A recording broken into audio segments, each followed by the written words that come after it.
Ito guys, is shrimp. Itong glass noodle, inano ko siya, sinup ko lang siya and then rinolyo-rolyo. And then itong butterfly shrimp. Ito siya. Ito siya. Binutterfly ko lang siya. And then, itong mga garlic. Minced garlic po yan. Tapos, parsley, oyster sauce, salt and pepper, and sesame oil mixed together. Ito siya. And then, after that, mix it. And then, just pour some hot oil.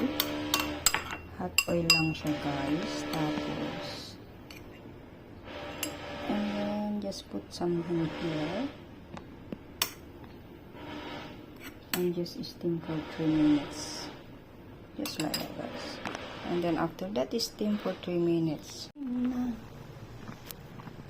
Yan lang siya guys, steam natin siya.